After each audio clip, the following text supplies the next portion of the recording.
Morning बच्चों। इसके पहले हमने आपको सरगम में जो भी कविता पढ़ाया उसमें हमने आपको भावार्थ बताया था। आज के कविता में हम आपको अर्थ बताएंगे। कविता या दोहा दोनों काव्य ही होता है। अब आप सोच रहे होंगे भावार्थ और अर्थ में अंतर क्या होता है। तो बेटा भावार्थ, अर्थ और व्याख्या, सारांश ये सब मिलता जुलता ही होता है, इसमें बहुत थोड़ा अंतर होता है। भावार्थ में हम किसी भी पद्य या गद्य का भाव का अर्थ लिखते हैं।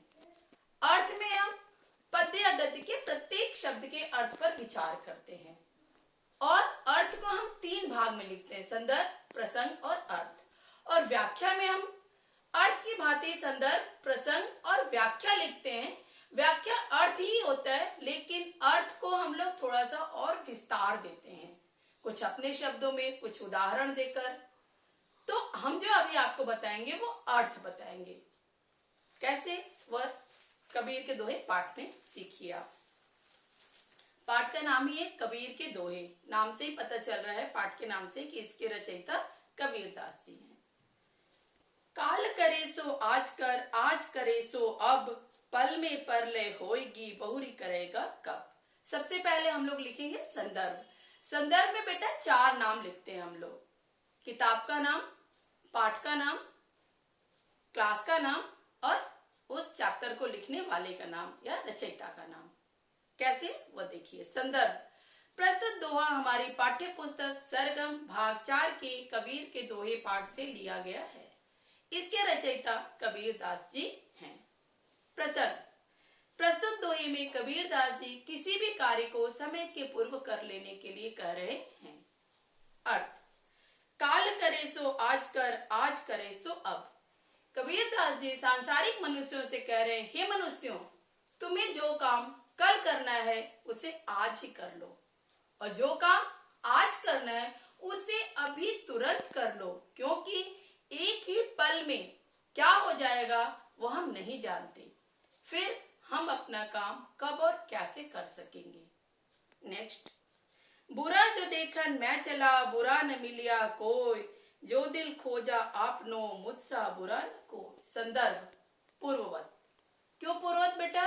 क्योंकि संदर्भ में हम जो चार नाम लिखते हैं वही पूरे चैप्टर का होता है, इसलिए संदर्भ पूर्ववत मतलब पहले वाला ही। प्रसंग। हर दोहे में बात बदल रही है, इसलिए प्रसंग बदलता जाएगा। तो प्रसंग। प्रस्तुत दोहे में कबीरदास जी कह रहे हैं कि हे मनुष्यों, दूसरे की बुराई से पहले अपने अंदर की बुराई को दूर करो। अर्थ। बुरा जो देखन मैं चला, बुरा न मिलिया कोई। कबीरदास जी कह रहे हैं, ऐ मनुष्यों, जब मैं इस संसार सागर में बुराई ढूंढने चला तो मुझे कोई व्यक्ति बुरा नहीं मिला। क्यों? क्योंकि जो दिल खोजा आपनो, मुझसा बुरा न कोई। क्योंकि जब मैं अपने अंदर झांक कर देखा तो मुझसे बुरा व्यक्ति पूरे संसार में कोई नहीं मिला। कहने का तात्पर्य यह है कि हमें क्या करना चाहिए, पहले अपने अंदर की बुराई को दूर करना चाहिए, फिर दूसरों की बुराई को देखना चाहिए। नेक्स्ट। दुर्बल को न सताइए, जाकी मोटी हाय, मुए खाल की श्वास सो, लौह भस्म होई जाए। संदर्भ पूर्ववत। प्रसंग। प्रस्तुत दोहे में कबीरदास जी कमजोर व्यक्ति को न सताने के लिए कह रहे हैं। अर्थ।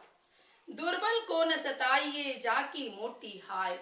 कबीरदास जी कह रहे, ऐ मनुष्यों, तुम किसी भी कमजोर व्यक्ति को मत सताओ, क्योंकि कमजोर व्यक्ति के आत्मा से जो आह निकलती है वह आह बहुत ही मजबूत होती है, उससे कोई भी व्यक्ति बच नहीं सकता है। उसी प्रकार जिस प्रकार मुए खाल की श्वास सो, लौह भस्म हो जाए। जो लोहार की फूंकनी होती है, जिससे फूंक करके वो आग को सुलगाता है, धधकाता है, वह मरे हुए जानवर के चमड़े की बनी हुई होती है, लेकिन उससे फूंक फूंक करके वह लोहे को क्या करता है, पिघला देता है। उसी प्रकार किसी गरीब, किसी कमजोर की जो आह होती है वो किसी भी शक्तिशाली को बर्बाद कर सकती है। नेक्स्ट। वृक्ष कबहु नहीं फल बखे, नदी न संचय नीर, परमारथ के कारणे साधुन धरा शरीर। संदर्भ पूर्ववत। प्रसंग। प्रस्तुत दोहे में कबीरदास जी दूसरों की भलाई के लिए जीने की बात कह रहे हैं। अर्थ। वृक्ष कबहु नहीं फल भखे, नदी न संचय नीर। कबीरदास जी कह रहे हैं, ए मनुष्यों, इस संसार में वृक्ष कभी भी अपने फल को स्वयं नहीं खाता है, नदी कभी भी अपने जल को स्वयं नहीं पीती है। परमारथ के कारण साधुन धरा शरीर। जो सज्जन पुरुष हैं, जो भले पुरुष हैं, वे इस संसार में दूसरों की भलाई के लिए शरीर धारण करते हैं। अतः हमें क्या करना चाहिए? दूसरों की भलाई के लिए, परमारथ के लिए जीवन जीना चाहिए। नेक्स्ट, ऐसी बानी बोलिए मन का आपा खोए, औरन को शीतल करे आप शीतल होए।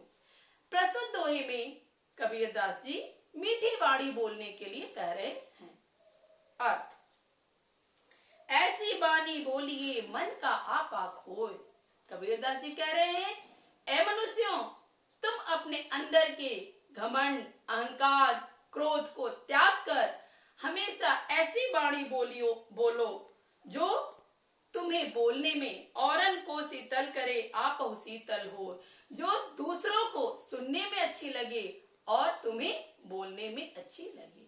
कहने का तात्पर्य यह है कि कबीरदास जी कह रहे हैं, ए मनुष्यों, जब तुम कोई भी बात बोलने जाते हो तो तुम ऐसी ही बात करो जैसा तुम खुद सुनना पसंद करते हो। नेक्स्ट, बड़ा हुआ तो क्या हुआ जैसे पेड़ खजूर, पंथी को छाया नहीं फल लागे अति दूर। संदर्भ पूर्वक प्रसंग।